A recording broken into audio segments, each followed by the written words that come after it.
All right. Welcome, everyone. My name is Dr. Kenneth Kunz, and I'm the president of New Jersey Literacy Association. And our event today is really going to be such an exciting event. We have 77 people registered from around our state, from all different districts. It was just so exciting for us to read the list and see that you're from all over New Jersey. And our topic today is going to be launching into distant English language arts instruction with the right tools and support. And as the leading literacy organization for K through 12 in New Jersey, it is our hope that we're going to be able to empower you as educators while also inspiring your students to utilize these resources that we are going to share with you today. So our icebreaker, and I'm going to stop sharing my screen for just a minute, but our icebreaker today has to do with a couple of different questions. And I don't want you to go to the chat box just yet. But first, what I want you to think about is, who are you? Where do you work and what do you do? And also thinking about the answer to this question after you watch a very brief video. The question says, did you spend your summer like a dog or a cat or something else? So hold on one second. I'm going to share with you a little video that we have from AmericanGreetings.com. And pay attention so you can make your choice when you introduce yourself in the chat box.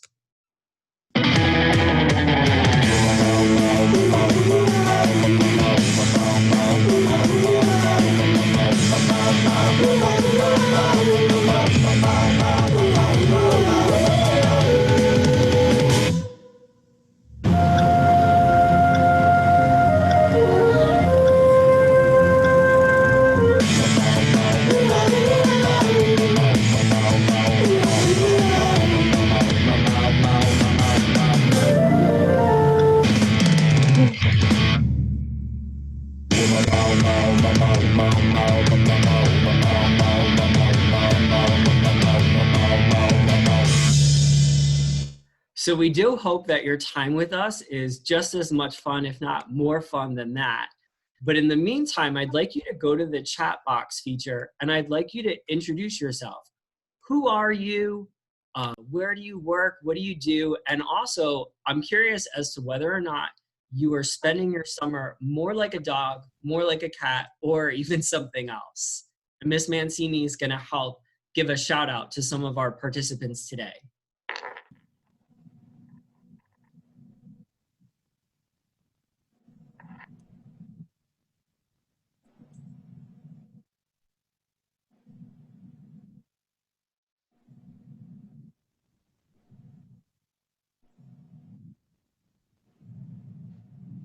And of course, in our field of education, we call this giving appropriate wait time. Okay, so we have a bunch of people responding now. I see Amanda from Mount Laurel. I think I spent my summer vacation as a mix of a dog, cat. So would I be a cat dog? Wasn't that a cartoon at one point, cat dog? I remember that, yeah. I see Jill Mills, definitely a cat. We have Dora, a cat. Jen Banks, I work at the Greater Brunswick Charter, 4-5 ELA in Social Studies. I spent my summer wishing to be a cat, but more like a dog with my 2 young kids.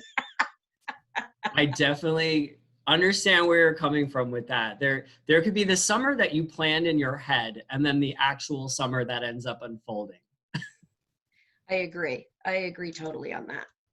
So who's winning in the chat box? Is it the dogs or the cats? I'm seeing a lot of combos, to be honest with you.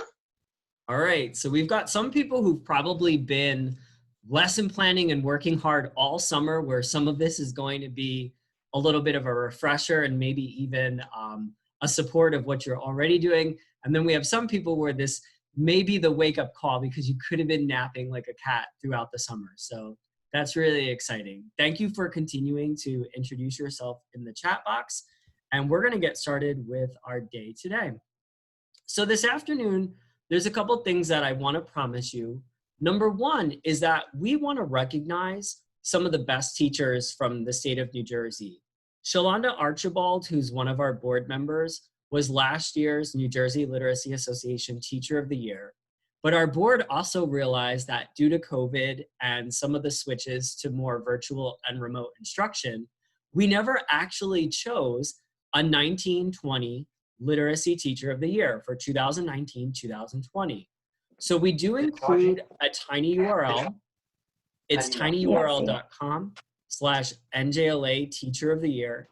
And we're hoping that if you know someone who did an outstanding job this past school year, maybe it was someone who really connected with their readers or writers, or someone who had an amazing transition to online instruction in the blink of an eye, meeting the needs of their students. We want to hear from you. It's not a very lengthy application. You can even nominate yourself if you feel that you were really that superstar. But New Jersey Literacy Association is going to be choosing our 2019-2020 NJLA Teacher of the Year this September. So the due date for that application is September 11th, and we usually get a great amount of submissions. Please definitely think of someone, if it's not yourself, even to nominate. So welcome. We're doing something virtually that I definitely would not have done months ago, and that's host a virtual event. And I say that because one of the things that we're going to share with you today are some of the experiences that we've had. As a professor at Monmouth University, but also as a literacy consultant, most of my classes and professional development were always done in real time, synchronously in front of a live audience. And so during the switch to online emergency remote instruction, I immediately started to learn new tools like Screencastify and how to use YouTube. All of the board members who are on this call, including our NJLA Community Engagement Advisor, Kathy McHugh, helped to really inspire in me, not that feeling of curling up on the couch and giving up during uncertain times, but to get out there. And that's where we started to have a lot of different projects going on. So today, we're gonna do a speed dating style of sharing with you in about 5 minutes or less, please forgive us if we go a little longer, on what our tips are for some great virtual ELA instruction. Of course, we're gonna share practical resources and ideas related to what we've all done. Feel free to take a screenshot of the information, but we will be uploading this presentation on our YouTube page and emailing you a presentation itself. If you're typing anything in the chat box and we don't answer your question during the presentation, we do realize that this style of PD can sometimes feel like it goes by very quickly, but we will be responding to those questions even if it's at a later time or through our newsletter. We thank everybody for muting themselves, but feel free during the Q&A to unmute yourself or to even share your question in the chat box. The way that our event is scheduled, we're gonna have 4 presenters, starting with some of the work that I have done, and then we're gonna break for not only giveaways, thanks to our sponsors, but also time for you to ask your questions of the 4 presenters. Then we will have our remaining 5 presenters during the second half, and again, we'll have more giveaways from our sponsors, including more opportunities for you to ask the questions that you have. So let's get started. So my tip for you is that we really need to think about chunking our ELA instruction to meet the needs of our learners. And so I've created, if you've never gone on canva.com, canva.com, I created a little visual reminder of what this looks like. And so the reason this is really helpful for me, I'll be honest with you, when we first started our NJLA YouTube page, which I'll reference later, all the resources are still there, I would sit down in front of my computer, exactly where I'm sitting right now, and I would think to myself, what am I trying to do with the students right now? And what do I need to include? What are those components? And how do I keep it, especially if I'm pre-recording it, so that way they don't lose engagement or focus? And Nathan Langrad from WeVideo said to me, if you're pre-recording it, please know that a 6 to 15 minute video will suffice. And I was like, oh my gosh, I'm a talker. How do I get all this in to 6 to 15 minutes. So I started to think about the things that we do in our classroom that really still matter in a virtual environment. That is providing class news and updates, right? Letting our students know, this is what we're doing this week. This is what's due. Here's what you need to make sure you get done. Celebrations and student shout outs for literacy successes. This summer, thanks to my buddy Shalonda, I was introduced to the tool Literably, one of the sponsors of our event today. And sometimes even getting the kids to log in and take the virtual assessment was a challenge. It was kind of like a virtual comprehensive running record with comprehension and fluency and all these things that I couldn't recreate in a virtual environment. So sometimes my student shout outs were literally, hey, Keisha, I'm so excited that you logged in yesterday. Here's what I learned about you. And then all the other kids would go, what is he talking about? And I say, all right, let me go back and show you. We also want a daily affirmation. Many of you probably feel this way too about wanting to feel good about the work that we're doing. Our students need that as well. And you're going to see an example in a second. Don't forget those reading foundational skills either. The phonemic awareness, the phonics, the fluency, embedding the vocabulary, they're an important part even in remote virtual instruction. So is connecting with our students and letting them know what we did the day before or the week before. In some cases, I would even ask my students, hold up your notebook and show me what you did yesterday, just to make sure they even had their notebook. Mini lessons to guide them and bring them forward and move them into more advanced stages of reading. And of course, work time for them to apply this on their own. So I started using WeVideo this summer. I kind of had an evolution as a literacy designer. I went from Screencastify to YouTube Live, which is great, except when I lost my power the one time or shut off my laptop by mistake hitting the power button. And then I started creating some videos with him. I could see some of our board members laughing because they know it's true. I called them after, half in tears, but half laughing at myself. So I want to show you one of the videos, and I'm not going to play the whole thing, but I just want to give you a feel of what this can be like virtually. This was a read aloud that I did with our students using WeVideo.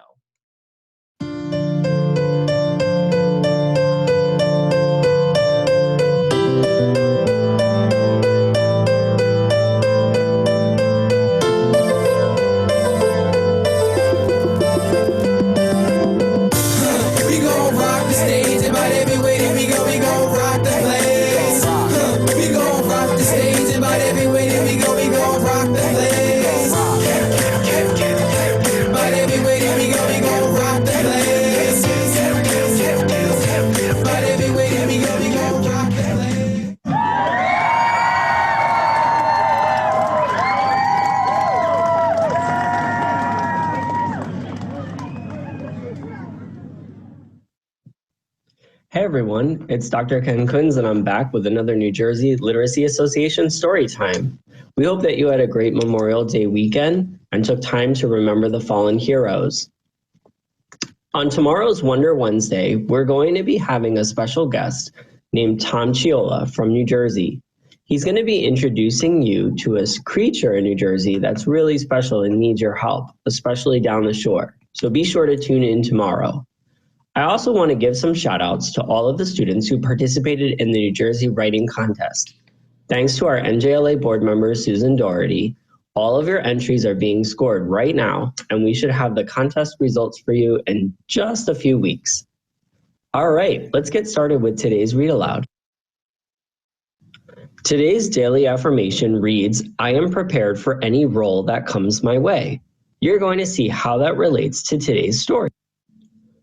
Today's lesson will be based on the story Pig the Star, written by Aaron Glaby. We are reading this story with permission from Scholastic. I thought it might be fun to start with a little word work before we read the story. Pig the Star is just full of rhyming words. I've chosen 2 pairs of rhyming words from the book to play a game with you. Let's see if... So I'm going to stop there for a second. This was a resource that I used on reallyGreatReading.com. They have letter tiles that allow you to work on phonics with your students, but also to do some word building. I'm going to fast forward ahead to the end of the story just to see, so you can see another section of the lesson.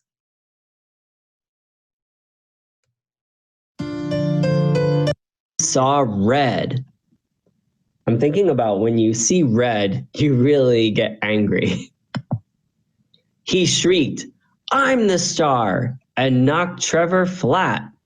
But Trev bumped his rocket, and the rocket went splat. Wow, landing on Pig. See if you can help me decide whether or not I'm able to keep it or junk it based on what happened in the story. My first prediction was that maybe a pug pretends to star as a pig and gets found out. No, that didn't really happen. As a matter of fact, on the very first page, I found out that Pig is the name of the pug. My second prediction was Pig heads to Broadway and becomes a star. Not really. That didn't really happen either. As a matter of fact, Pig gets jealous of Trevor, and Trevor ends up becoming the star in the story. So I guess neither one of my predictions came true. How about you? Did yours come true? Send us an email at njliteracy@gmail.com and let us know. Thank you so much for joining us for today's story time. We hope that you keep reading, keep writing, and keep it up, New Jersey. Now, if you're watching that video and you're thinking, wow, professional publication or producer, no, not at all. It was a little bit of an evolution. Like I said, I started with Screencastify. I started working with YouTube Live. I worked with WeVideo. It doesn't matter what grade level you're teaching. You can learn these tools. You can embed them into your instruction. But most importantly, whether you're in person, hybrid, virtual, make sure you chunk your literacy instruction. It allows you to plan things out so you can slow down and speed up later.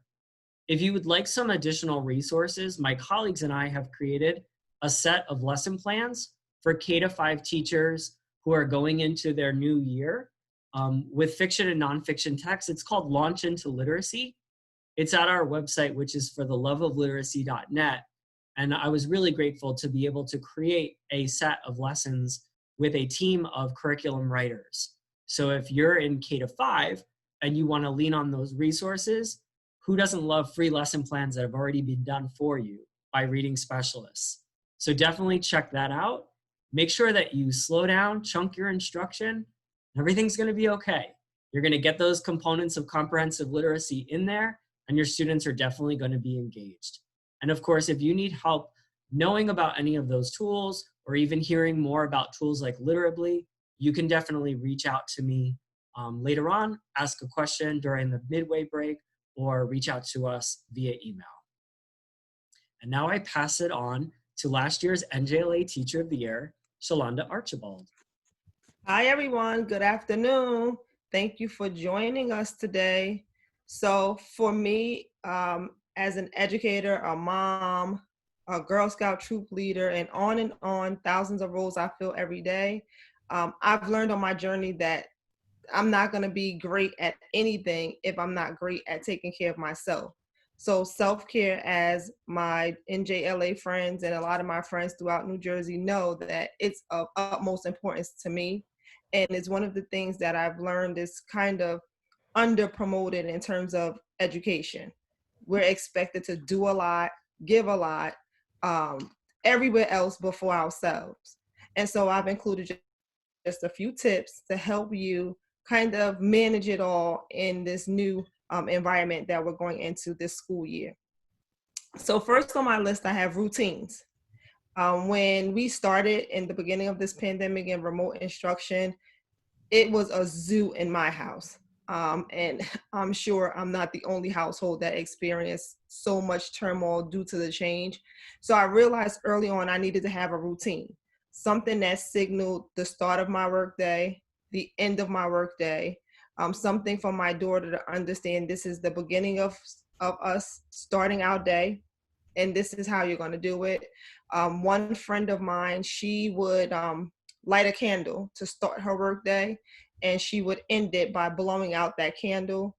In Ralph Fletcher's The Distance Learning Playbook, he references Mr. Rogers. And if you remember, Mr. Rogers would start the segment with, changing his sneakers, hanging up his sweater, putting on his cardigan for whatever he was going to do on that particular episode. So having a set routine. For me, I get up maybe 2 hours before my household.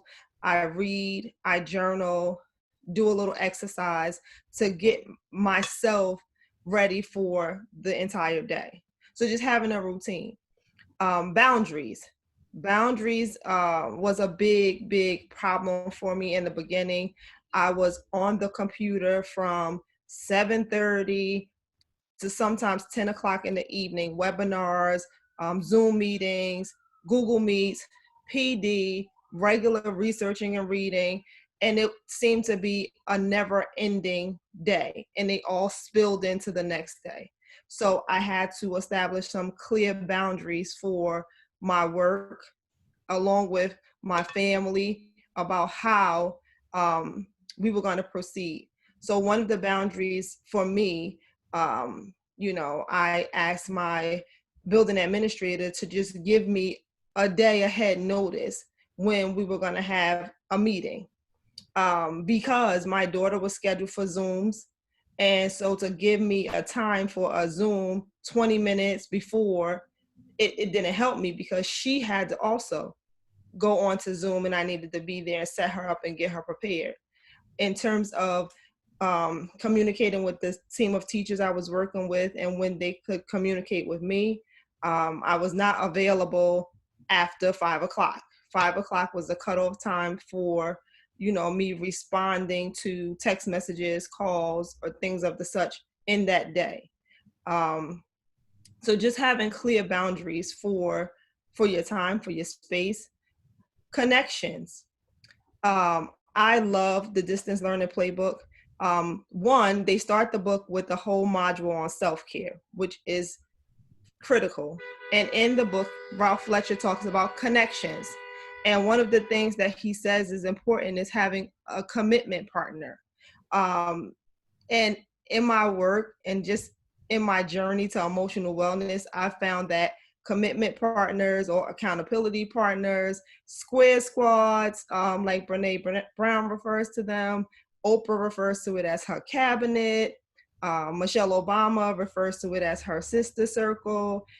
We here at NJLA have our PLN. We have each other, but we have an extensive, group where, we confer with each other, grow with each other, check in on each other. So having a commitment partner. And they take it a step further, and he asks that you have a social connection plan, because self-care is all about intentionality. You have to plan for it. And if you don't, what happens is it gets away from you and you get overwhelmed and overworked, and that's not productive for anything. Energize. You want to make sure that you rest. You want to eat off screen. Step away from your workspace and make sure that you nourish yourself. Drink water, get you some food, have your designated lunchtime as you would if you were in the building, in the virtual world as well, to maintain your energy. Unplug. Now, this area is an area that's a challenge for me. So I started the process with removing emails from my cell phone. So I don't get any emails to my cell phone. Not work, not personal, no emails. And I also, an hour before I plan to go to sleep, I just turn my cell phone off. I put my laptop away just to wind down into sleep. And lastly, I suggest celebrating. Ken mentioned in his presentation to celebrate successes of students in literacy, but I'm going to add to that and say celebrate successes of your day. So if you manage to have your lunch at the designated time that day, celebrate that.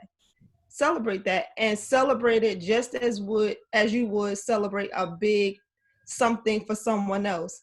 I tell myself, yeah, girl, you did that. You got everything done off your list today. And I clap it up and everything for myself, because it's rewiring my brain to recognize the good things and not be weighed down by everything else.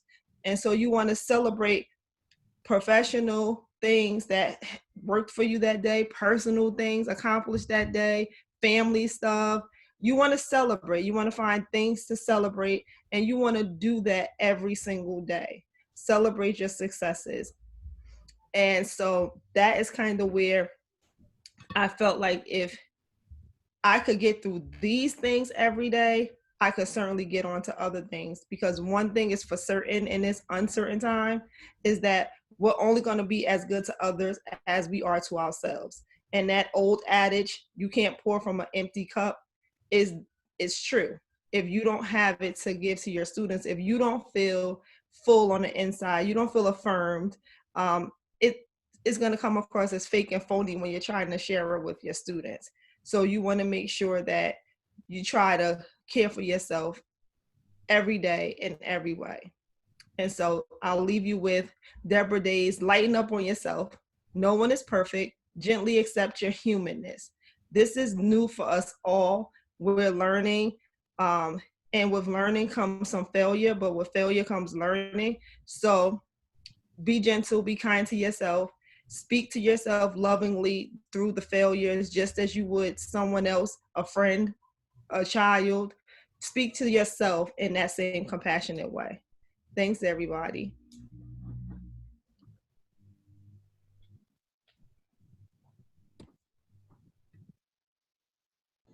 And up next would be me. Hi, I am Gina Cooley. I'm also a 6th grade teacher in Hillside, New Jersey. And I just want to go over some ideas on creating a social emotional learning space in the virtual environment.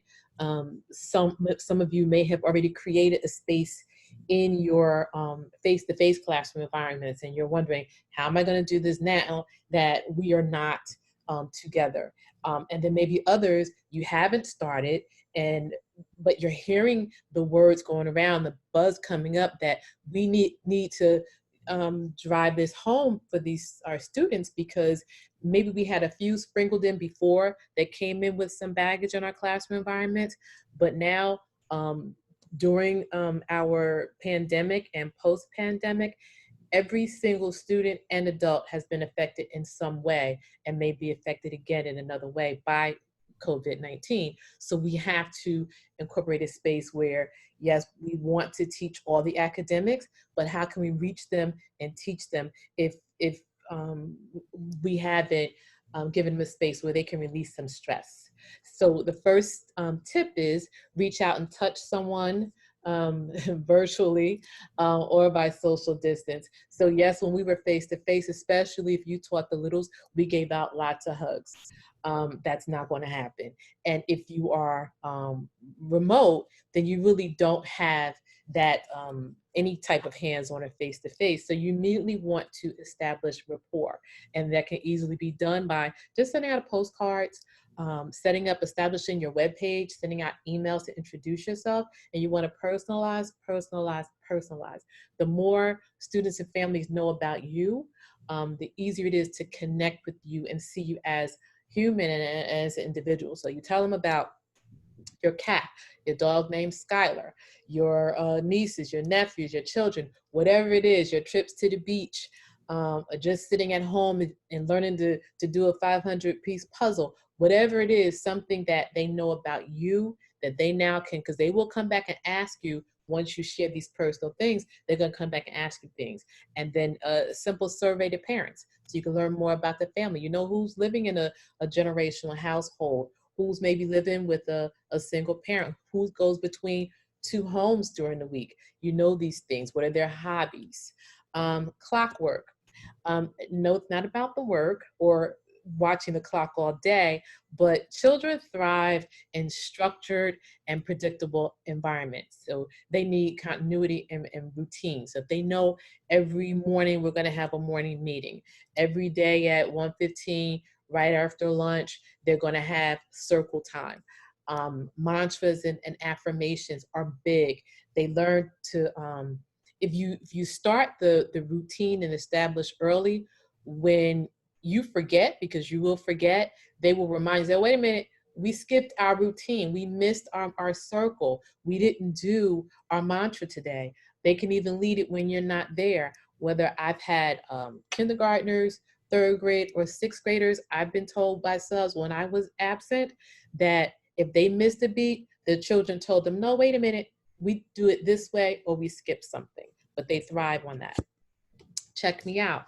Become a human thermometer or a people reader. It's easy to gauge the room when you're in the classroom. As teachers, we walk around, we listen in, we see what they're doing, if they're actually reading or maybe they're a little bit off today. Virtually, it's going to be much harder, but it can still be done. So you look for changes in energy, conversation, peer connections, or even mood. So maybe you have someone who started out always engaging and answering questions, and all of a sudden they're a little bit quiet, and that pattern continues throughout the day and maybe the next day. So you have to find a way to connect with them, maybe through a Google Meet, maybe through Breakout, maybe even just a one-on-one, a Flipgrid video, something just to let them know, I noticed, I'm checking you out, and I'm aware, and I want to make sure you're okay. Game on. Simply let kids be kids. Play games, brain breaks throughout the day, whether they are 5 or 15, they need to release the stress, especially if they're working remotely. And remember, some of them may be home by themselves, or there may be multiple kids in the house, and parents may not be available to give them any type of attention or assistance. So they need to release some stress. Go Noodle is an excellent source for brain breaks, indoor recess, yoga, breathing. There's just tons of things there. Kahoot, just to play games. Kids love it, all ages. Scavenger hunts, anything to get them moving and just take their minds off of the work, stress, anything to say, hey, we're going to do this at this moment. And buildings may close, yet classrooms remain open. Once you've immediately established rapport at the beginning of the year, don't let that go just because it's spring break or it's now June and your kids have moved on to someone else. I still have students that were my first third graders that graduated college this year, and we're still in touch because that rapport was established in the beginning of the year, and I maintained contact throughout with parents and families. And again, postcards, emails, remind my students that I had this past year, their parents are still in my remind.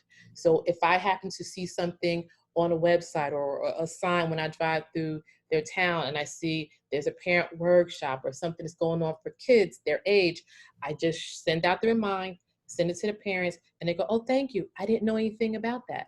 And they truly appreciate the connection. And I have 2 resources here. The virtual calming room is a website that my daughter actually created so a couple of months ago for her graduate internship. I used that a lot this past spring in my remote learning. There are tons of things there, virtual prompts, journal prompts. There's music and sounds like the fireplace and the beach sounds, just calming sounds. There's coloring pages, lots of different things that you can use as a resource in your virtual classroom. And the last is the Cell Competencies site, which has the 4 competencies. Go to the site. There are weekly webinars. There are newsletters. I would say pick like 1 competency each month. Since there's 5, you can get through each one by the end of the year. You can do them twice. Pick 1 a month and just focus on that one for that month. And I think you will appreciate it. Your students will appreciate it as well. And that's all I have. Okay, everybody. So again, welcome everyone. My name is Nikki Mancini. You may know me as Miss Nikki in 5th on Twitter. If not, what are you waiting for? Come join me, join the conversation. I am all about sharing and engaging and talking about everything that is going on in the educator world.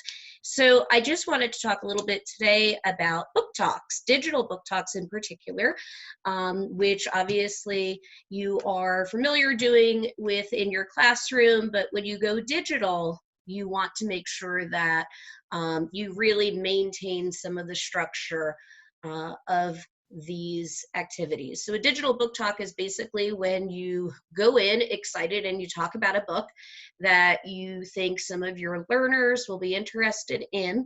And my number one tip for this is make sure you have read the book beforehand. I know educators that have heard about these books and they want to go in and, you know, excite all of their kids about reading them, and then they actually read the book and hate it. So don't do that. Make sure you're interested in the book, because the kids will see right through it. They'll feed off of your excitement, or if they see that you're not really into it or confused about the plot, they'll know that too. When you create a book talk, whether it's for distance learning or once you go back into the classroom, there are three key components. First, you need to hook the reader. You need to hook your kids so that they're interested in listening to more about the story that you're talking about. You can start with a rhetorical question. You can show a brief clip from a book trailer. If you go into publisher or author's websites, you'll find book trailers for a lot of books, and that really hooks the kids in. You share just a little bit of the plot, maybe talk about the protagonist or protagonists and the major part of that story. And then you leave it on a cliffhanger, because again, your goal is to get the kids excited about reading. So like Ken said before, you can use a lot of different tools to create digital book talks. I've done them just on YouTube, or you can hold up your iPhone and film a book talk and then upload it to Google Classroom or whatever student system you're using for instruction. You can also do it live during a live instruction time through Zoom or Google Meet, whatever you need to use. But remember, keep it short and keep it engaging so that the kids really want to explore those books and read them. And as time goes on, you can actually have your children in your room sign up to do their own book talks. And this is something that I do in my 5th grade classroom all of the time. We have a schedule calendar and they sign up for certain dates, and at the beginning or the end of a class period, they do a book talk. And it's awesome because, you know, to be honest with you, I could talk about a zillion books, but if a student gets a recommendation from another student, that's golden. They're more excited to read the book, and they might find something that they would not have ordinarily picked up themselves. So on the next slide, I have just a couple of books that I wanted to point out to you. And again, we'll give you a copy of this presentation where you can take a screenshot right now. I did put on the previous slide Game Changer and other books by Donalyn Miller and Colby Sharp. There's a link on there to a short video where they explain how they do book talks. So keep that in mind for educator resources. But these are some of the books that my students fell in love with last year. And I know that your students will as well. We have in the top row, we have some middle grade books, starting with Give and Take by Ellie Swartz. And this is a beautiful story that came out last year about a girl named Maggie who has to deal with the fact that her family decides to take in a foster child, a newborn baby, and Maggie becomes really attached to this little one, and she has to cope with what happens when the baby goes away. And there's some elements of mental health concerns in there. Particularly, there's a character that has some issues with hoarding, and Ellie Swartz is an amazing author for middle grade because all of her books have to do with some type of a mental health concern, and they're just beautifully done.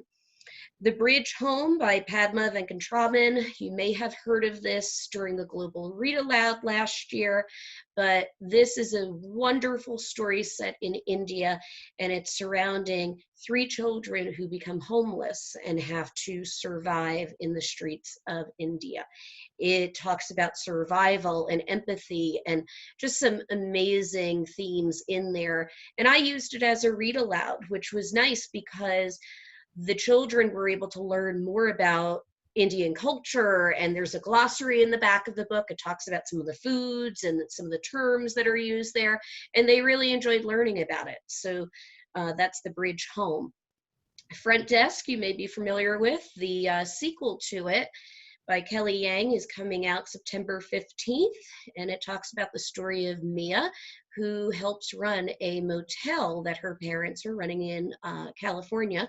It's an incredible story. It deals with some of the things that are very timely. It does touch upon racism. It does touch upon how to overcome challenges and how to be brave and, you know, push through some of the circumstances that a lot of people are dealing with now. And again, the sequel comes out in September.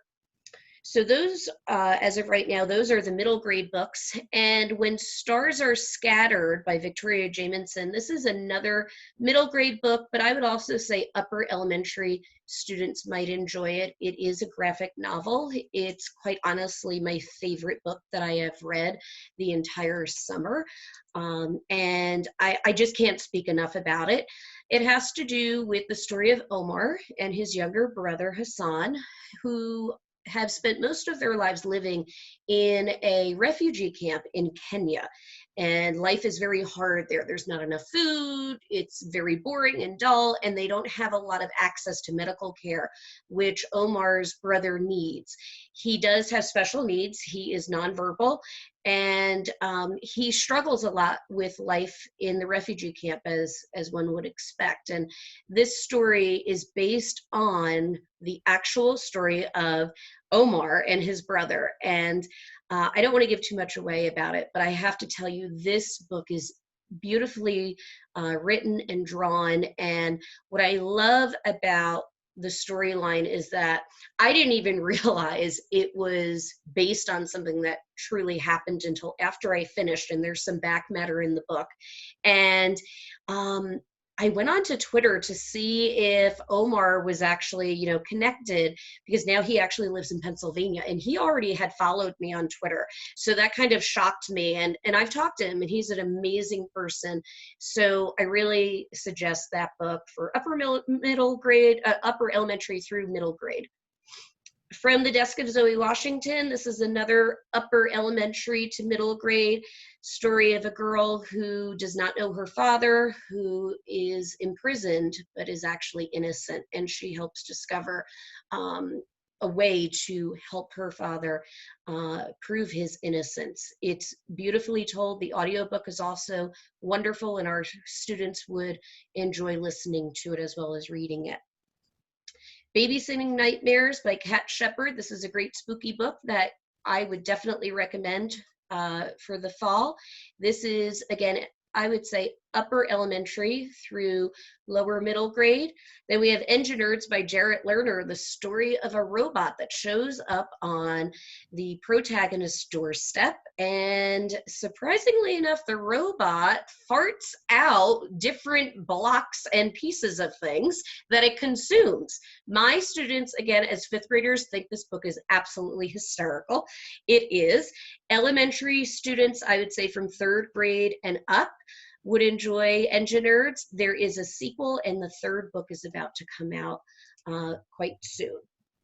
On the bottom row, we have some picture books and elementary books. We have Magic Ramen, which tells the story of how ramen became a popular dish. Then we have by Sarah Arison, Just Like Rube Goldberg. This is a great tie-in for science classes, as well as Cookie and Milk by Michelle McAvoy, a local New Jersey author.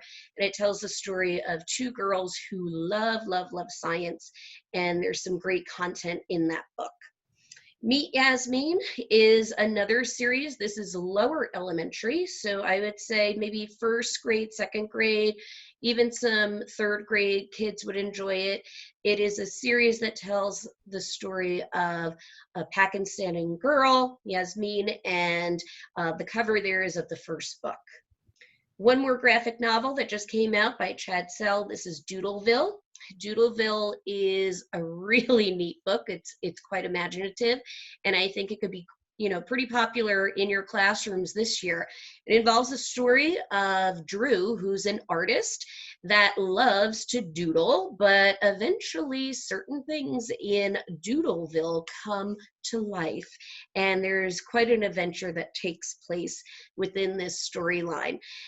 One of the things that I do appreciate as well with this book is that there are some gender diverse characters in here, and it just really embraces the idea of friendship and differences and believing in yourself. The last two books, Benji the Bad Day and Me. This is a picture book about a boy and his autistic brother and how they deal with daily life, including things that happen when his brother goes to therapy, and it just normalizes the differences that people who are neurodiverse have. And it's such a wonderful story. My fifth graders even loved it. Picture books are great for the older kids too, but you can read this book, I would say, starting at pre-K and up.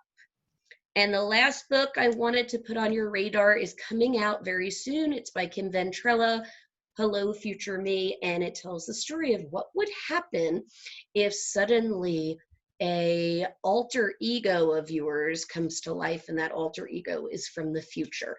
So it's a mythical, magical realism style of book. This is definitely middle grade. And like I said, all of these books are just wonderful for our students to check out. There's so many coming up. And I think that, with digital book talks, you want to get the kids excited about reading. So here are some that you can take a look at first and include some book talks in your classroom. Thank you so much for that, Nikki. It's so funny. Speaking of virtual learning, I ended up getting the little pointer tool. Oh, there it is. All right, now I got it gone.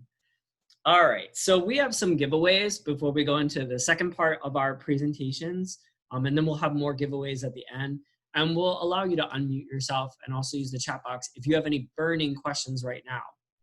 To get started, if you are not here, I'm going to, well, they wouldn't know because they're not here. But if the winner is not here, I'm going to go to the next person on the list with that ended up winning a prize. So is Charlene Lemiska here from Brick Township? If you are, can you unmute yourself and just say hi?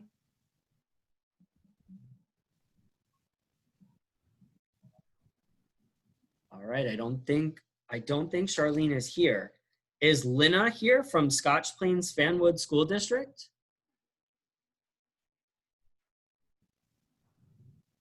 I'm here. Lina, you are going to get a free month of Literably. It is an online assessment that gives you the reading levels of your students virtually, so you don't have to do it in person. And they're going to give you a 1 month free membership so you can get the reading levels of your entire class this year.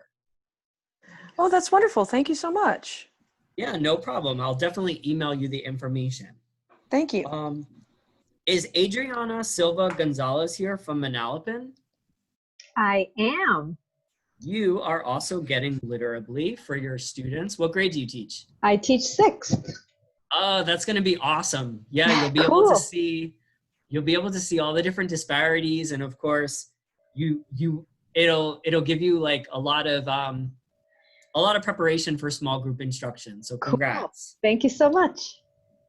Is Christy Hopf here from Middlesex, New Jersey?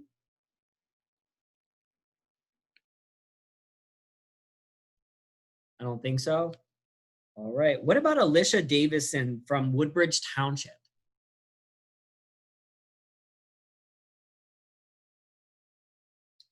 They are missing out. What about, let me go back to my list. Erica Anderson from New Brunswick.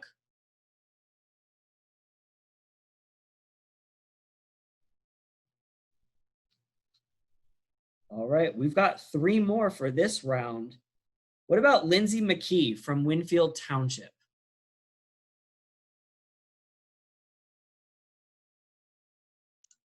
I see a Lindsay here, but I don't see a last name. Lindsay, if that's you, just unmute yourself.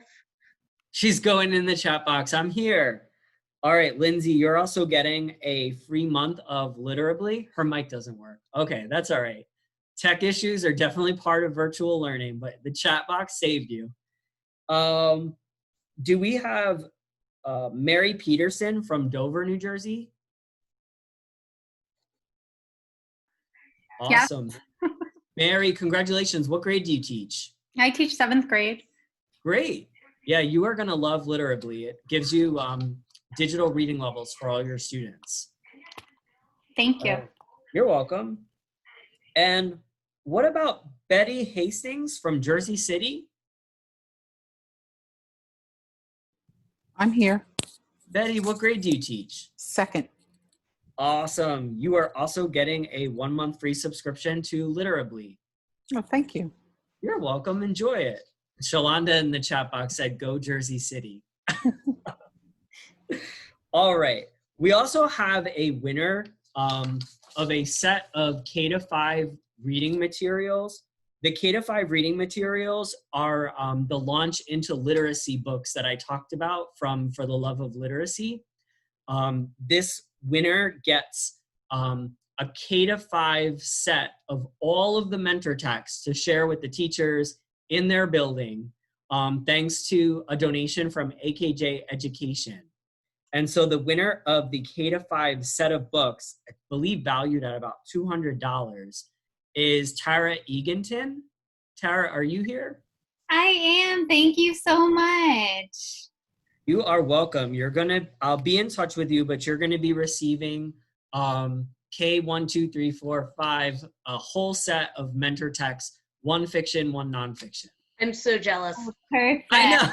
We love that. Thank you. Whenever you have like a Zoom meeting with all literacy people, yeah, books are definitely popular. So we are going to have more giveaways at the end. We're definitely gonna have another set of books and also another set of subscriptions to Literally. So that's really awesome. So I don't see any burning questions in the chat box. So I think we can save some of them until the end if you have any questions or ideas, but feel free to continue to use the chat box. And now we're gonna go on to our next presenter. Our next presenter is also the co-president of New Jersey Literacy Association and my buddy Maureen Hall.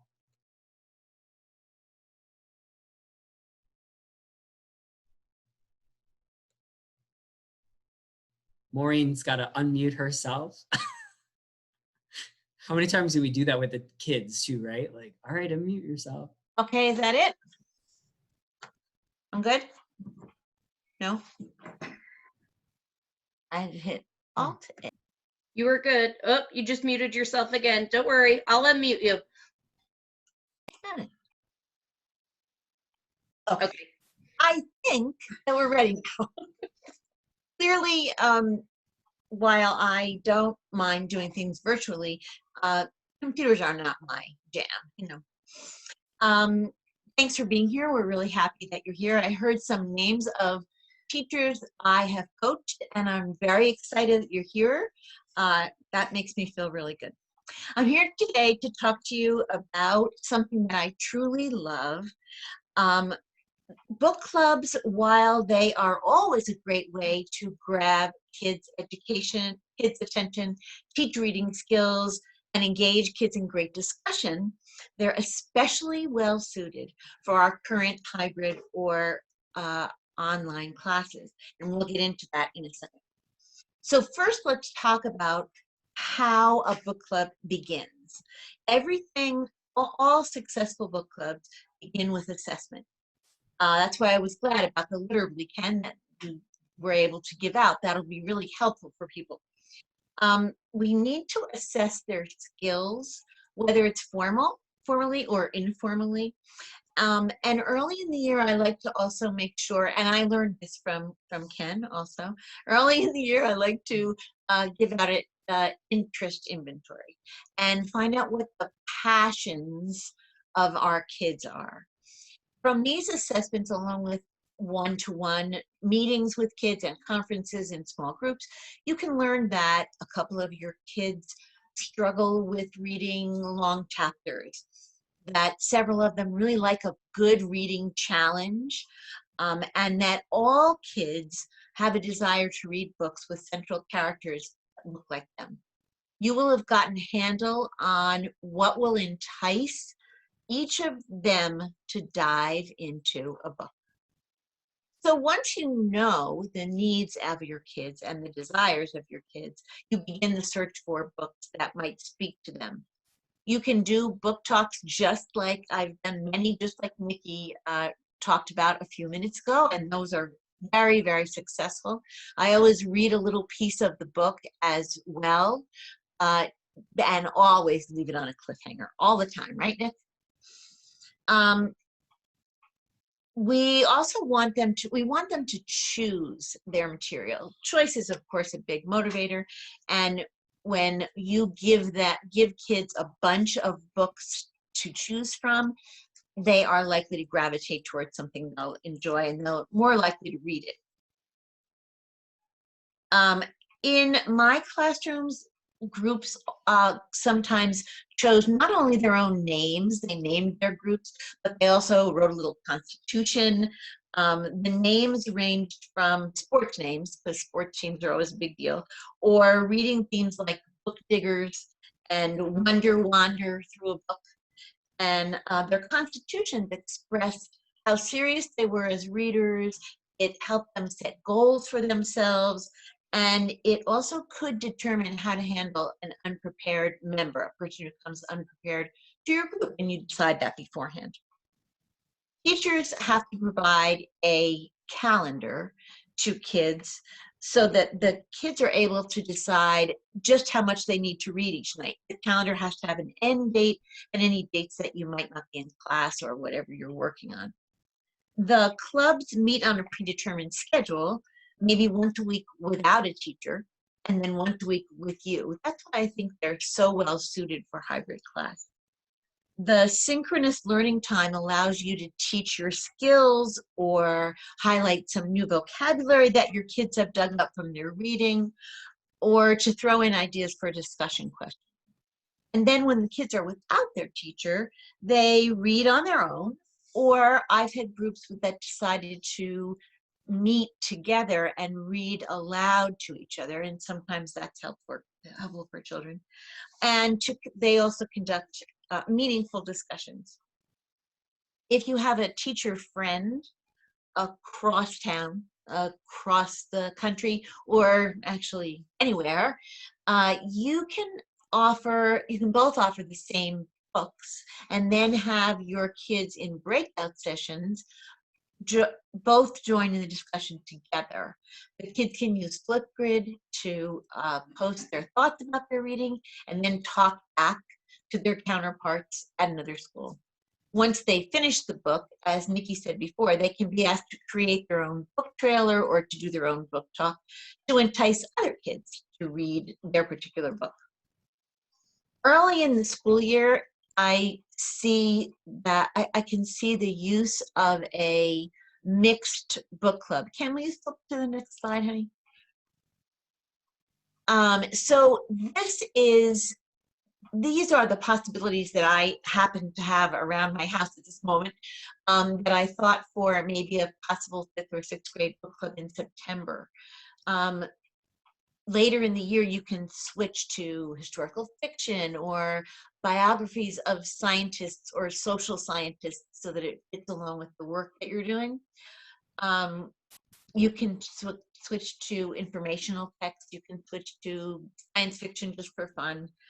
I think you'll be thrilled and a little surprised to see how well the discussions can be held without you after some coaching and an understanding of some rules and regulations.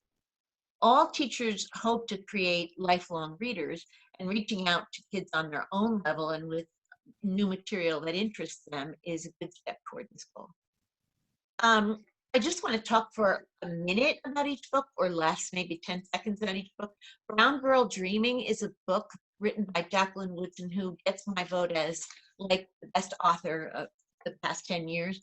She writes in this book about her own life in poetry. So each page is a poem, and like Out of the Dust, if you've read Out of the Dust, it propels the story along. She's just a fantastic writer. Towers Are Falling. We all looked at this book in the beginning of, well, when were we? April, May, and we said, oh, that looks a little heavy for the beginning of the school year. But even though it is about 9/11, it's a wonderful story from the perspective of a little girl who doesn't understand what her father's going through long after the towers have already fallen. It's a really beautiful book.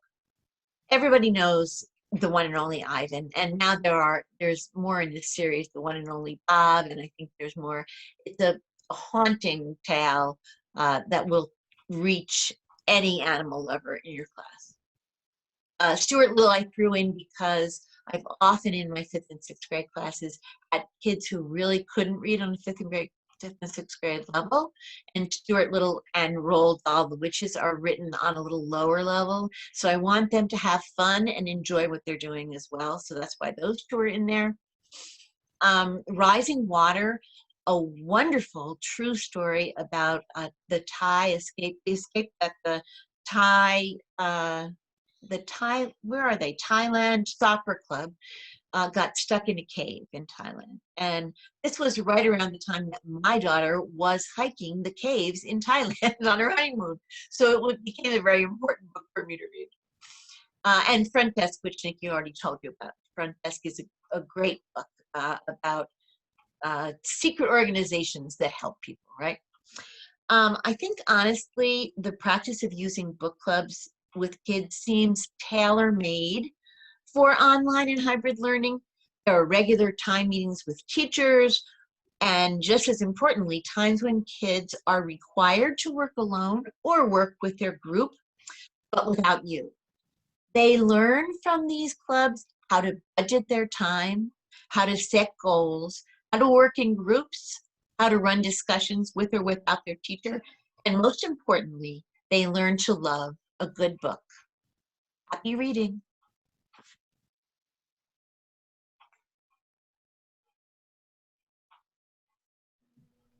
Good afternoon. Thanks, Maureen. Hi, this is Gina. I'm going to present to you today on tips for family engagement. And I too, like Maureen, see a lot of familiar faces and a lot of familiar names of teachers I've coached. Hello, Adriana. Nice to see you on here today. Family engagement, as we know, is probably one of the most important pieces for us to successfully connect with our students. I love quotes, and oh, I apologize, this is happening. I love quotes, and together we make a family. Just takes me back to my initial years, my first year teaching. I felt like these children, this first group of children that families entrusted to me, were like my family, an extension of my family. I still feel the same way, and I'm so excited to meet the new students I'll be working with again this year. So I've got four C's: conversations, connections, community, and culture. Again, I think Gina Cooley mentioned this. Building community is one of the most important things that we can do for our students. Reaching out, connecting with our eyes, hugging a student. It's not going to happen this year for us, unfortunately. Well, maybe just for the beginning of the year. So we have to think of other ways to really build this community with our students and with their families. I've created lots of evening family literacy nights where we've had lots and lots of parents come out. And I think that what Dr. Ken and the board did today around raffles and giveaways, that's part of the fun, getting parents excited to come out, even virtually, to be involved in family literacy. So having those conversations with our students and with their families is key. Create a family board, perhaps in your Google Classroom or whatever platform you are using, to let parents know that maybe you're planning a weekly family literacy event in your classroom. You know, virtually, we have a lot more autonomy in what we bring to our families and to our students. I love all the ideas of the book clubs and the book tastings and the book talks. Those are things that could happen on a regular basis for us. Invite families in. Maybe they have a favorite author. Maybe they've read a great story. Another wonderful thing to do is to have family readers come in. Again, building this virtual community with your students is tremendous. So having those conversations with our families is integral. A digital newsletter. This takes me back to my first year of teaching, when I had my own students write the newsletter about what was happening in the classroom, and just getting families involved in that conversation. So that's really a neat thing that we can do. Connections. We have to be very intentional around making connections with families. It's vital again, to invite them in, to develop an awareness of each family's preference, to identify needs and their prior experiences.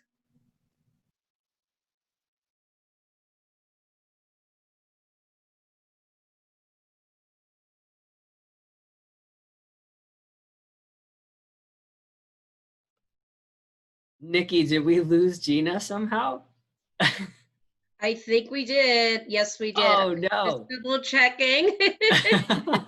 I saw some of the faces in the screen. You know what? That's always one of the funniest things too about virtual learning, is like the flexibility of, you know, I don't know about you, but during Tropical Storm Isai lost power, and, you know, it's just, there's always something, right? Always some kind of power surge or something. Well, that's okay. Interesting. Yeah. If anybody wants additional information on connecting with families, Gina will definitely be back. But now we're going to go over to Njla board member, Dr. Rachel Lala. Hello, good afternoon. I'm actually going to be touching on some of the same things or similar things that the two Ginas, Gina Shiano and Gina Cooley, had touched on in talking about building relationships with your students. We know every year this is incredibly important, but I think this year more than ever, it is vital that we are building relationships with our students as quickly as possible, because if you are in a remote environment, those students are going to be relying upon you quite a bit. And if you are not in a remote environment today, that does not mean that you won't be in a remote environment tomorrow. So it's really important that as quickly as possible, these students start to trust you, and that you get to know one another really as quickly as you can. When students trust you, we know from our instruction, we know from being in the classroom, that students are more willing to share things with you. Students' needs are going to be very, very different this year when they come into your classrooms. They are going to have drastically different experiences that they will be bringing in.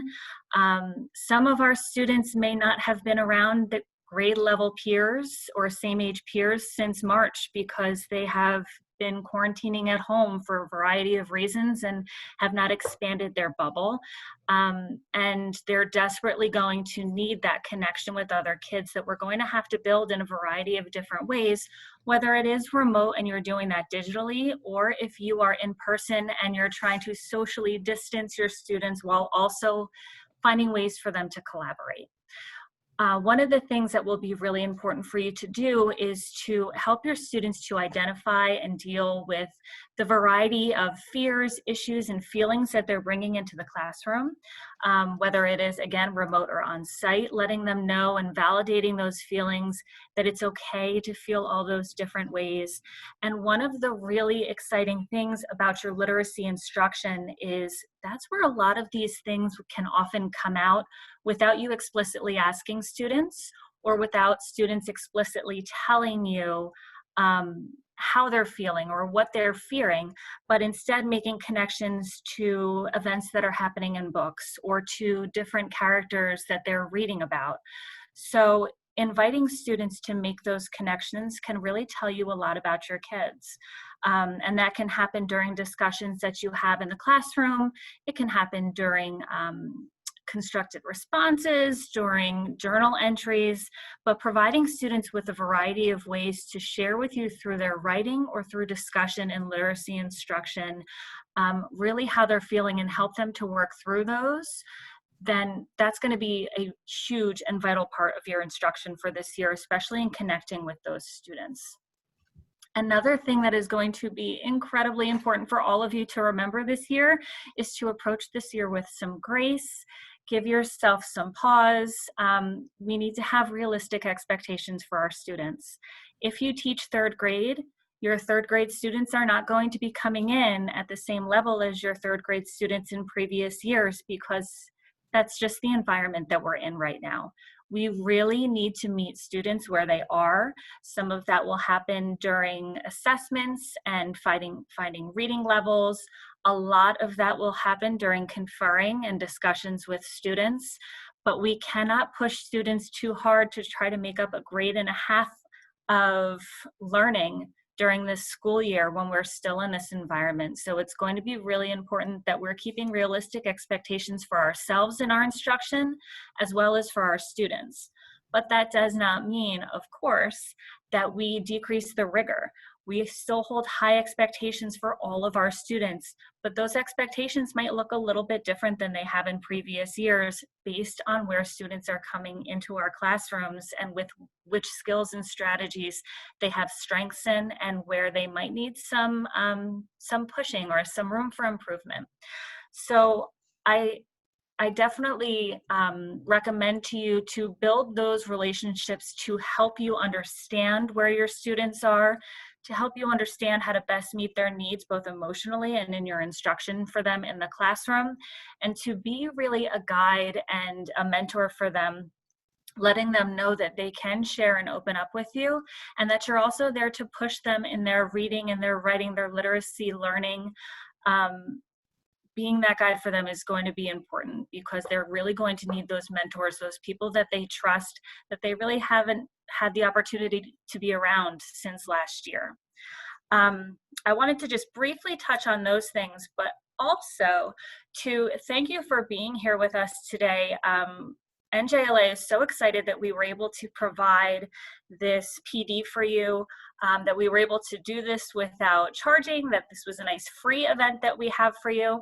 One of the things that we have coming out, which is very exciting, and Dr. Ken, if you could just move right onto the next screen. We have some NJLA swag that's coming out, and in lieu of asking for registration fees for our event today, we would love for you to take a look at some of these items that are going to be available on our website, hopefully starting tomorrow.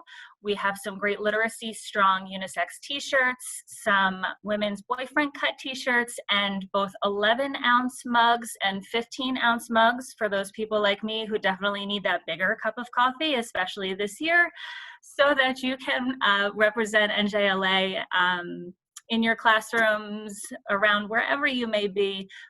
We'll be sending that out to you in an email blast, and we would love for you to represent NJLA with us through some of those items, and all of the proceeds of that go towards the organization and some of the materials that we get to provide and the awards that we give out as well. So thank you very much for being here, and we will send that out to you tomorrow.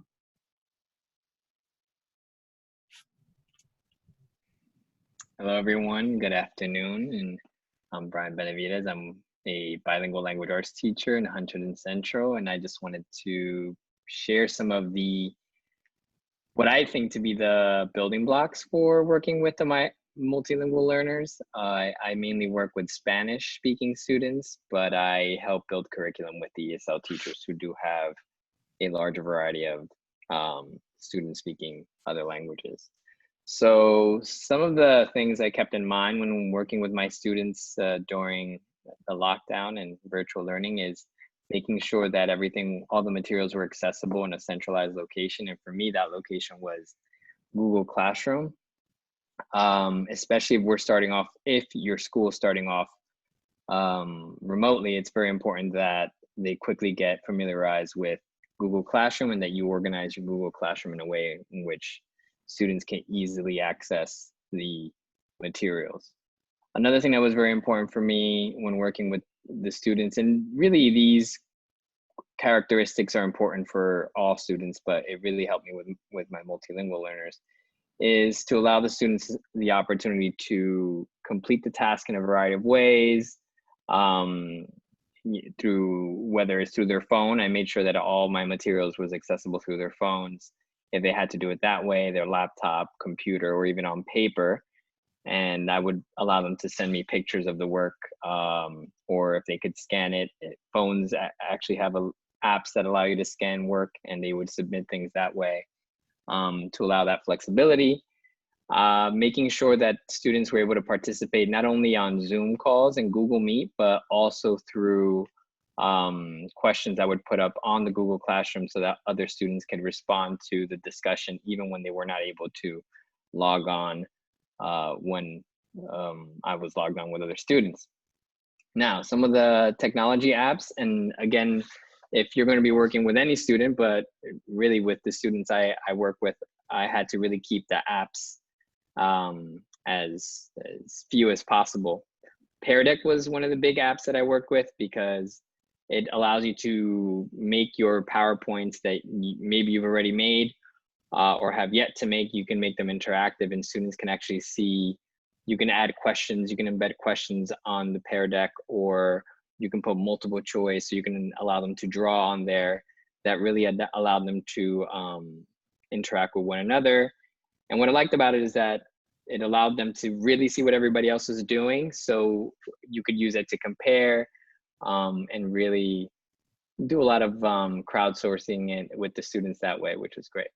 Google Classroom, again, very important for submitting work and for providing a space where all the material can be easily found. Google Meet is what I mainly used, only because it's already on the top of your Google Classroom, so it made it so easy to just start from there. Zoom, of course, is another way, but again, if the goal is to keep the app use as few as possible, Google Meet was really helpful.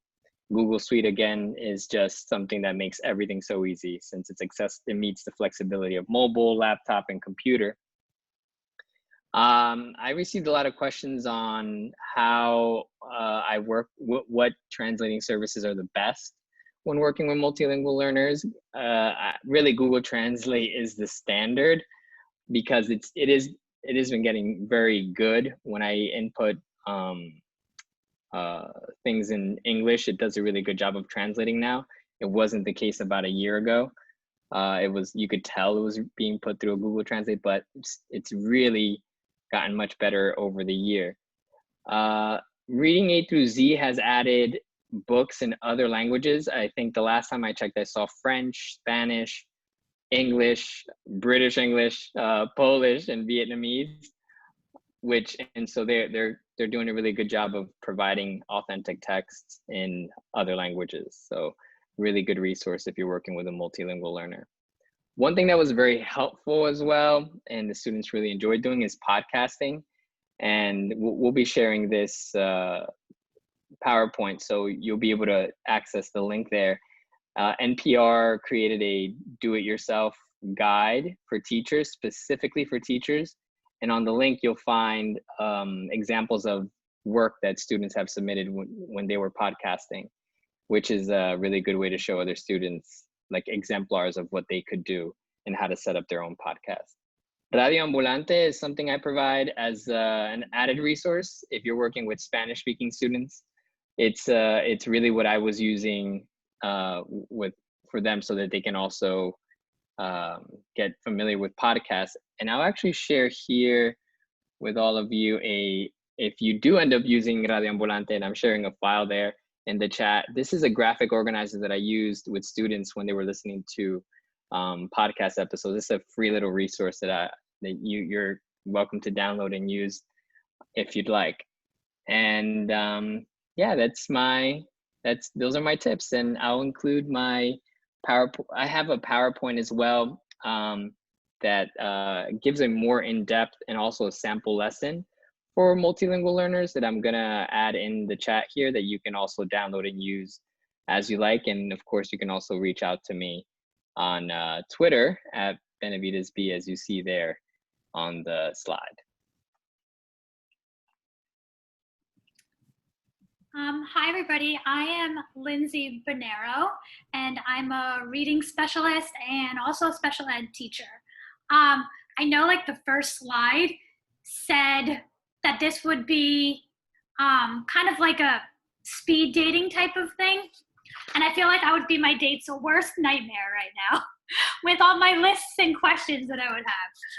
But the first thing I wanted to talk to everybody about is like growth mindset. I never actually thought that I'd have to like really encounter this as I was older, but I don't know if some of you have seen, but I like failed miserably on the live YouTube read aloud, and I had, Kenny's laughing, and I had no volume, and I kept like reading, and it was a disaster. In the process of all that, I ended up deleting Shalonda's video. So I was like, I have no idea what to do. I was super nervous, super uncomfortable. I talked you off the ledge that day. You have to give me credit. Crying hysterically. I was like, I'm yeah. But this was at the beginning of everything happening too. Yeah. So I actually turned that big fail into like a success. So I started using iMovie on my Mac, and it kind of forced me to teach myself how to use everything. My goal was, what I wanted to do was have a engaging read aloud. So I started kind of simple. I started using the photo booth and just recording myself in chunks reading the text. I think chunking each part of the book kind of helped. And one of the main things I could say is to stay organized when you do something like this. Make sure you give everything a specific title, even if it has like an event in the story or like a character, some keywords to keep it organized with the title. Eventually, if you look at our YouTube page, you can see that I started off in like read aloud format, and then eventually I got better at everything. I started taking pictures on my phone, and then I started emailing them to myself with like the text, and then I would be able to like read over the story while the screen would like roll over the text. So it became a lot better. Another thing that I did was to keep everything in chronological order. So if you want to keep it by like the time that you recorded it, that helps also. So I would say keeping everything organized in chronological order, that would be like your best friend. Also, for students with disabilities or ESL students, recording yourself reading was super helpful, and the best app that I could use and recommend right now is Google Translate. You literally hold the phone up to the textbook and in the text, and it translates the text to whatever you need, whatever language you need.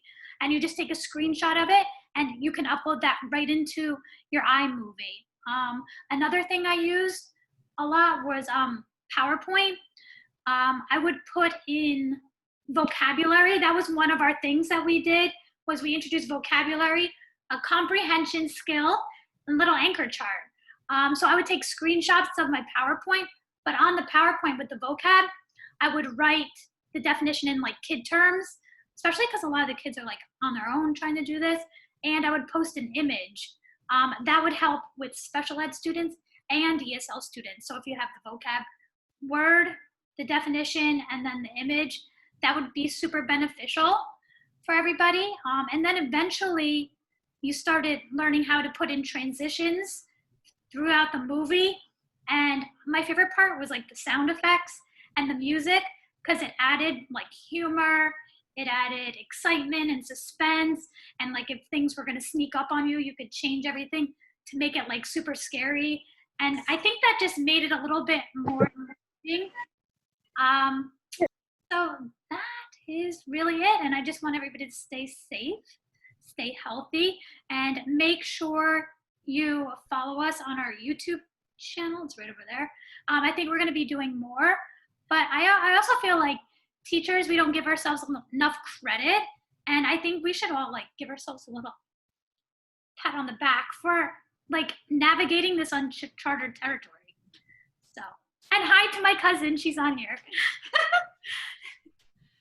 As you can see, Lindsay definitely rebounded from her earlier perceived epic fails, but has really just some amazing read aloud videos on our YouTube page. Thank you. You know, there are just so many things that we shared with you in the 90 minutes that we've had with you. And it's just so awesome to see that New Jersey teachers, I hate to be biased, but we really are, you're the best. And you stayed throughout the meeting and really, I hope, learned some new things to enhance your virtual instruction. And of course, you also know that as a board, we're here for you to lean on if you have any questions or even want somebody to be your virtual colleague and, you know, come to a class and see how things are going. I love those kinds of things, especially with my students at Monmouth University, because they're also excited about becoming future teachers. So we will go to a little bit of a Q&A time, but we also have some giveaways. And I want to do those first just because I want to be respectful of your time. So for those of you who don't have questions, you don't necessarily have to stick it out. But for those of you who won your giveaways, you will know that you were a winner. And thank you also, too, for being so positive and professional in the chat box, because I really do think that we need to lift each other up, especially now more than ever. For winning a 1-month subscription of Literably, which came up many times throughout the presentation today as an option for virtually assessing students, do we have Lisa Capana from Linden? Is she here? No, Lisa Capana. All right. Let me see. And she was here. I just saw her. Is she here? I could text. Yeah, it says that she's on. I could text her. Is she on? I see her now. She is on. Lisa, you can type in the chat if you can't get your microphone on. There I am. Lisa, what grade are you teaching this upcoming school year? I'm coaching for 1st grade through 5th. Oh, that's awesome. So actually, you know, even though you'll have a subscription for one class, you might want to choose a teacher who could almost be like your pilot person. Thank you so much. Congratulations. Thank you. Thanks for having my back, Lindsay. Do we have, is Jessica Jackson here from the Englewood School District?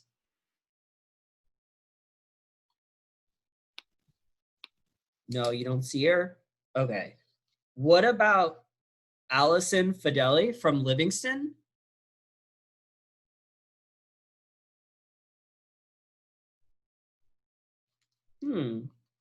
What about Kira Laurent from Milburn Public Schools?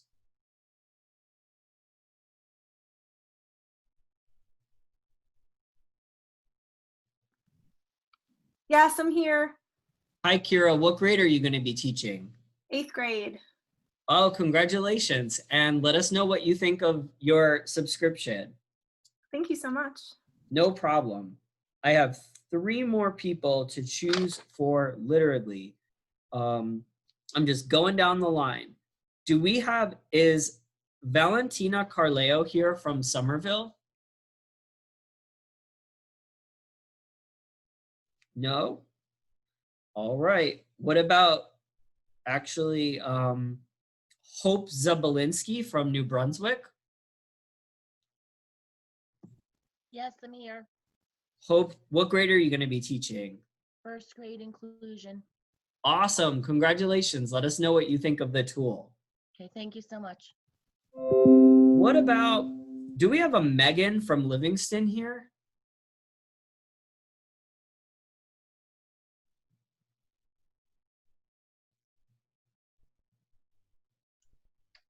I do see a Megan. I'm not sure if it's the one you're looking for.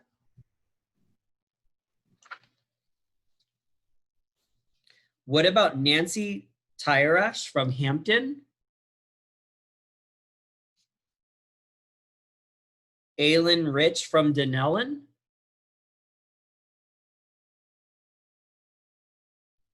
You know what I'm gonna do? I have 2 more left. The first 2 people who really want to try this tool out with their class, throw your names in the chat box. Nikki will let me know who you are. Now the chat is on fire. Who are the first 2 people, Nikki? Okay, so I see Jen Banks. Jen Banks. Yep, and then Y Gonzalo.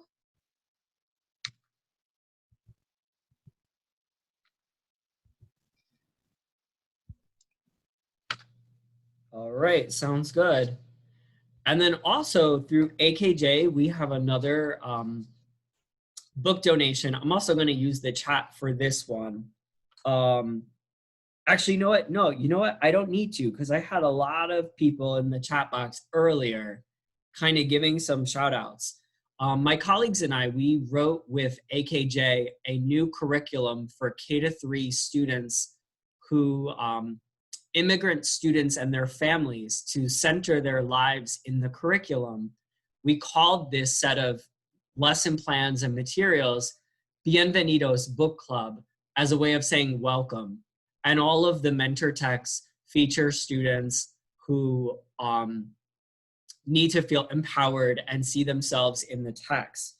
So I asked earlier if anyone was teaching English as a second language, and this winner is from the Greater Brunswick Charter School, and AKJ is going to be sending Katrina Quaglietta the entire Bienvenidos Book Club curriculum along with all of the books. Thank you so much.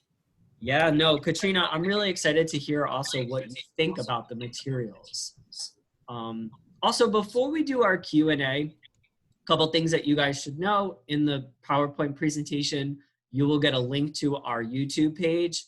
And also to let you know, Njla is partnering with Gomo Educational Services. We're going to be doing a paid event in November, but through the lens of equity for all of our learners. So if you enjoyed this event, you may only want a coffee mug. You may want to spend more time with us and learn even more.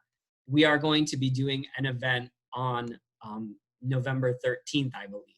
So please make sure that you check that out. That flyer will also be in the information that we mail out.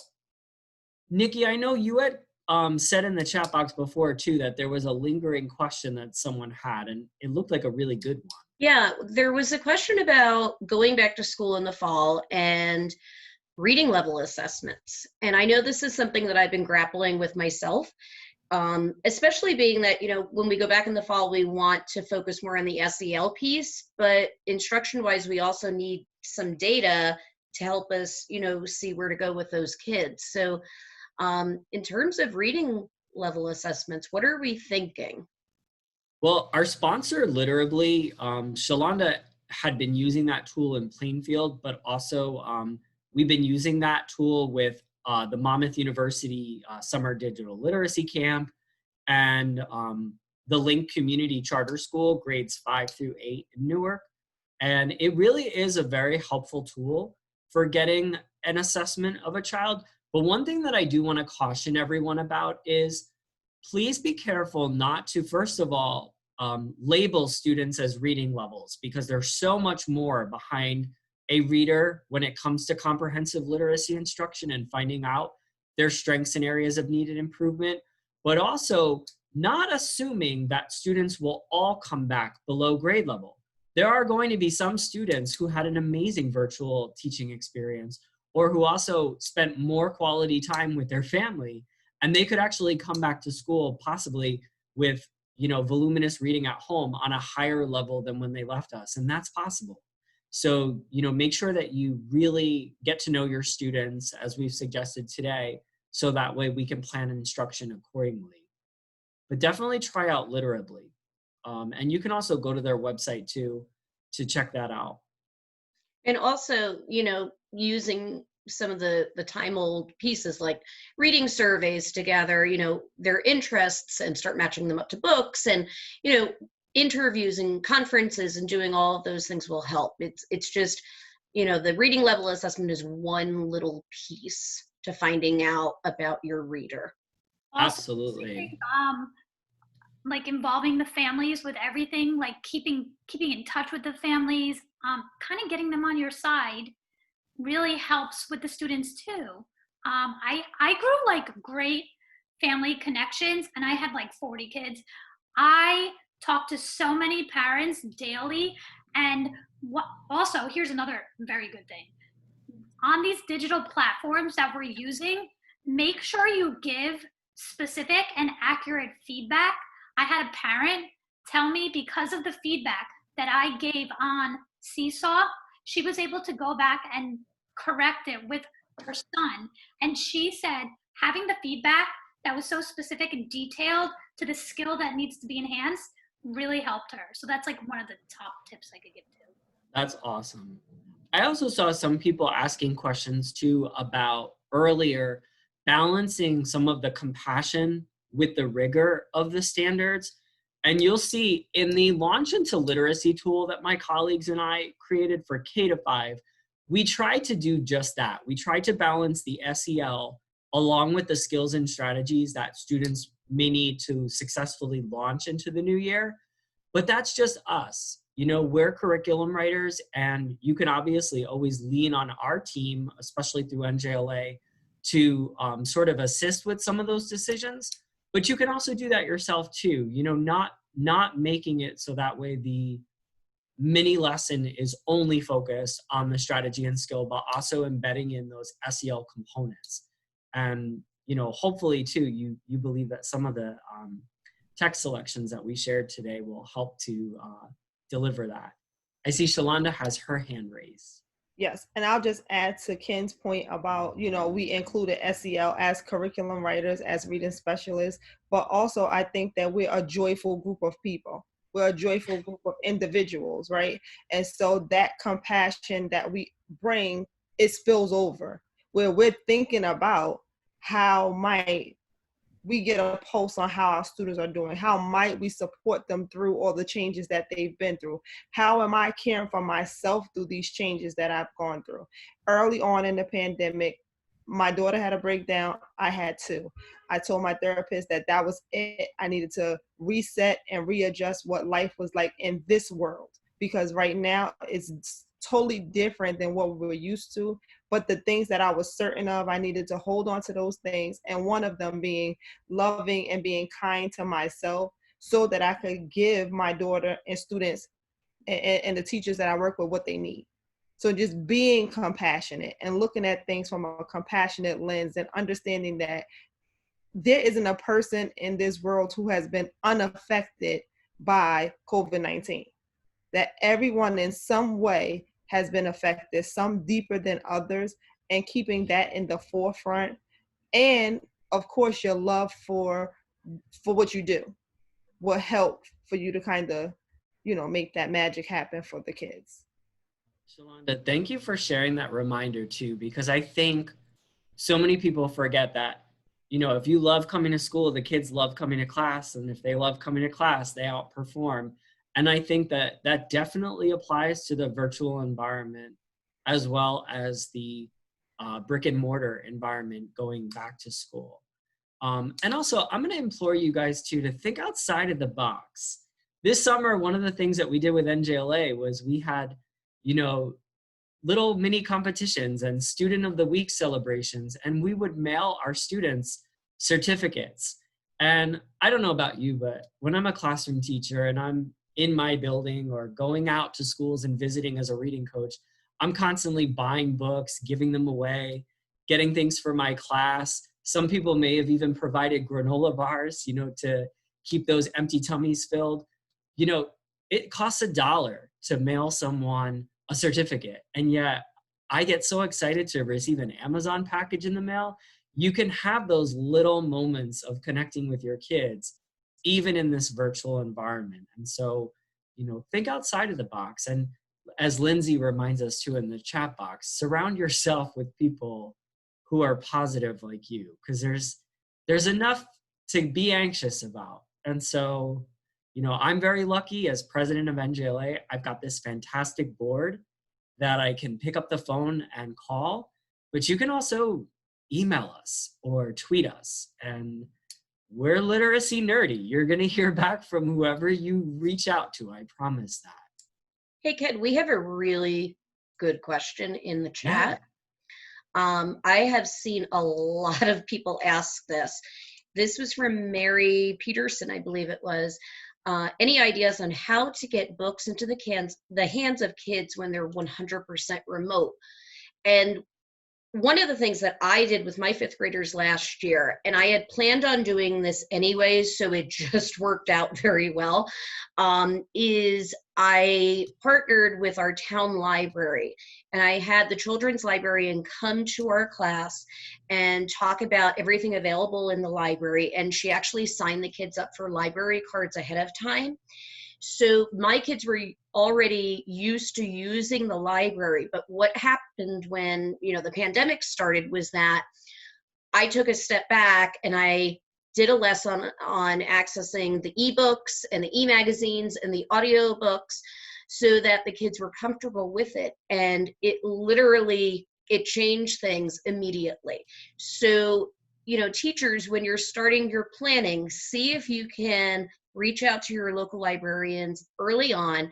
They will be more than happy to set up a list of access, passwords and usernames and so on. And then the kids have all of those books that they can try and access online.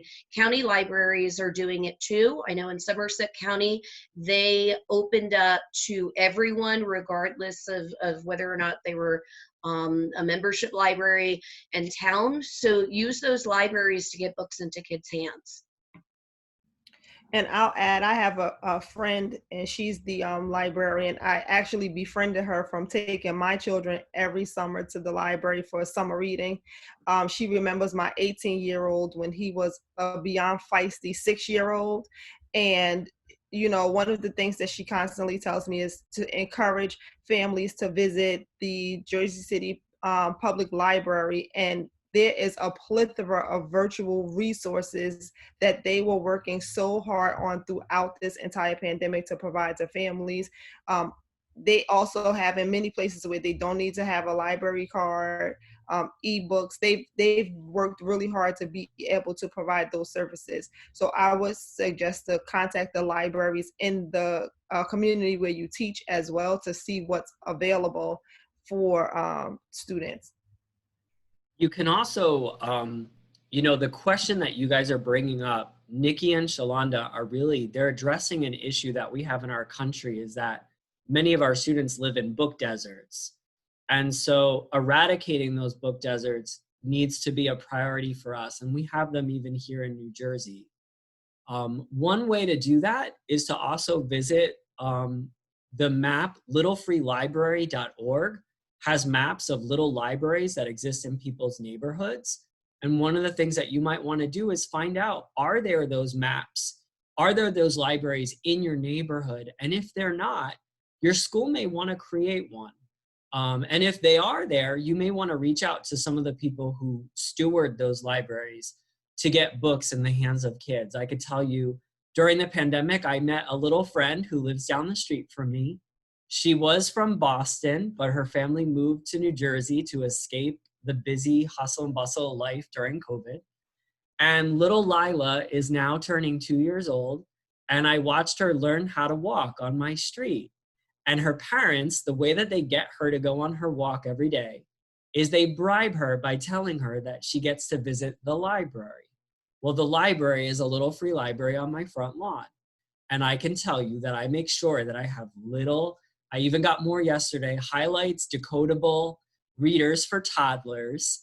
And I will tell you, if any of you love mentor texts, Lila's favorite book this summer is by Alexandra Penfold, All Are Welcome. And if you know that book, it's just awesome. I watch Lila and her mom will sometimes sit on the little rock next to my little free library. And even though she's only 2 years old, when her mom rhymes out the book, they'll get to the line, all are welcome here.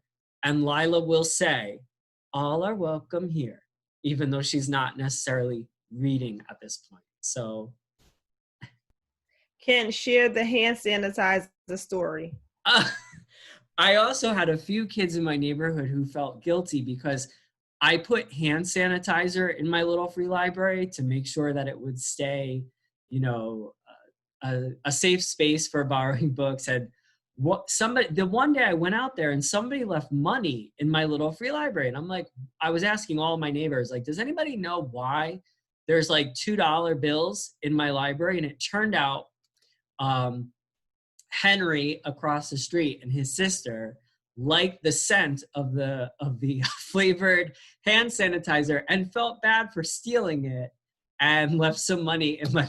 So, you know, think outside of the box, lean on your community organizations, definitely stay in touch with us. And please, as you're approaching your launch into the new school year, you have the right tools, you have the support. You are New Jersey. Our hashtag slogan is Literacy Strong for our state. Our achievement levels and our commitment prove that. And please, if you need any help, reach out to NJ Literacy Association. We will be following up with an email, but you can also go on our website, which is njliteracy.org. Thank you, everyone, for a fantastic PD event. We look forward to doing more of these and supporting you throughout the coming year. And we wish you a happy, safe, and also successful launch into a new school year. Thank you, everybody.